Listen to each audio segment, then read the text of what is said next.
রাখো দিয়ে স্নান করতে হবে, খেলতে হবে বলছি কেন, অনেক দেরি হয়ে গেল। চলো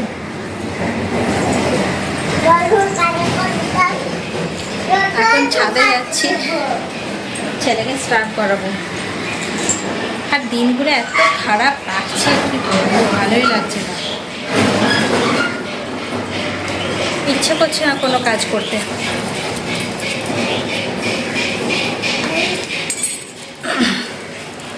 আচার আছে ওতে,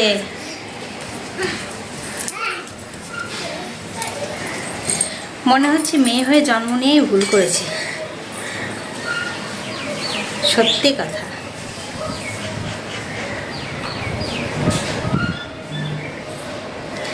কেন বলছি কারণটা বলবো তোমাদের এক সময়। মনে তো হয় অনেক কিছুই বলে দিই,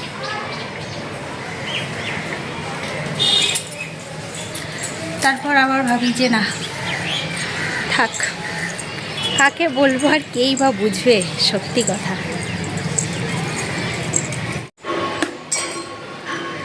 বলছিলাম না একটু আগে, মেয়ে হয়ে জন্ম নিয়েই ভুল কাজ করেছি, সত্যিই ভুল কাজ করেছি। ছেলেরা হয়তো ভাবে যে যারা মেয়েরা আছে, মেয়েদের মতো রিল্যাক্স জীবন হয়তো আর হয় না, সারাদিন বাড়িতে থাকে কত রিল্যাক্স আর শান্তিতে জীবন কাটাতে পারে, তাই না? তো সত্যি কথা, আমি প্রত্যেকটা ছেলেকে বলছি, বিশ্বাস করো, মেয়েদের মতন এইরকম লাইফ আর কেউ চেও না। মানে যেটা ইচ্ছে হয় আর যেটা চায় সেটা তো মেয়েরা কখনো জীবনে পায় না, আর পাবেও না।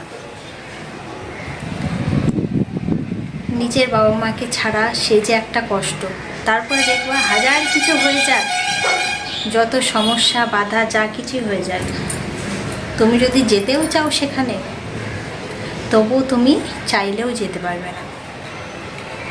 আবার যদি শ্বশুরবাড়ির ফ্যামিলিটা ভালো হয় তাহলে তো খুবই ভালো, আর যদি ভালো না হয় তাহলে পচে মরো শ্বশুরবাড়িতে, মরে যাও তো তবুও কেউ দেখতে আসবে না। কিছু কিছু মেয়েরা কেন মরে যায় জানো তো? এই সব কিছুর কারণে। যখন দেখে যে সত্যি জীবনের আর কোনো দাম থাকলো না, তখন আর এই জীবনটাই বা রেখে কী হবে, তাই না? তার জন্যে হয়তো সেই সিদ্ধান্তটাই তারা বেছে নেয়। আমি অনেক দিন থেকে ভাবছি যে ওই বাড়িতে যেতে হবে, মায়ের খুব শরীর খারাপ জানো, প্রায় একটা মাস হয়ে যাচ্ছে মায়ের শরীর খারাপ। কবে থেকে বলছি যাওয়ার কথা, বাড়ির মানুষটা যে এই রকম বাজে, সত্যি কথা কি বলবো, আজকে আমি অন ক্যামেরার সামনে সত্যি কথা তোমাদের বলছি, তবুও একটি বারের জন্য যেতে দিচ্ছে না। দেখি কতদিন এইভাবে আমাকে আটকে রাখে, কবে ওই দিন কোন তিথি নক্ষত্র, কবে চাঁদ উঠবে, কবে সূর্য উঠবে, সেই দিনটা আসবে, সেই দিন আমাকে যেতে দেবে, তার আগে যেতে দেবে না। তাহলে মেয়ে হওয়া ভালো ভালো না।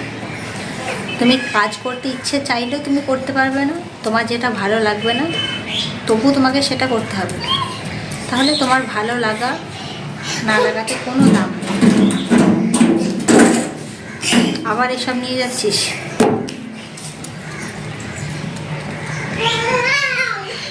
তো অনেক কষ্ট থেকে বিশ্বাস করে কথাগুলো বলছি, ইচ্ছে করছে না, বাড়ির কোনো কাজ করতে আমার ইচ্ছা করছে না,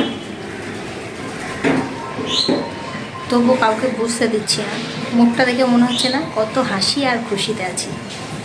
বলেছিলে মুখে যা আছে সেটা শুধু ওই সবাইকে দেখানোর জন্য, ভিতরে যা আছে সেটা তো কেউ দেখতে পারবে না, সেটা ভিতরেই আছে। জানি এই ভিডিওটা অনেকজন দেখবে, দেখুক, ইচ্ছে তো করে সবাইকে সব কিছু জানিয়ে দিই, ভালো লাগে না।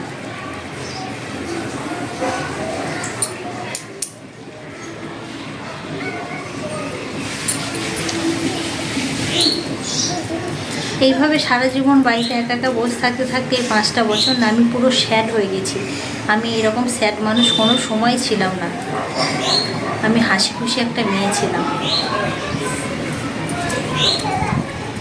একা একা থাকতে থাকতে না জীবনটা, লাইফটা পুরো একদম অন্যরকম হয়ে গেছে আমার।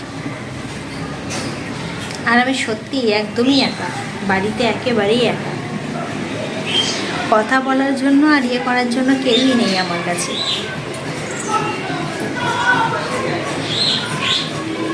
তো এখন ছাদে এসছি, এই যে চিড়ি কোটাতে বসে আছি।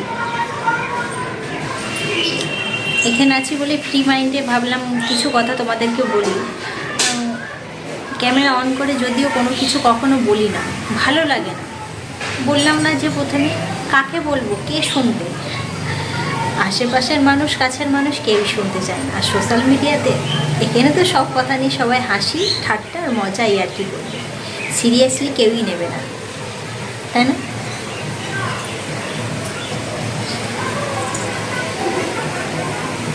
তো চলো, উঠে এলাম, ছেলেকে স্নান করাবো।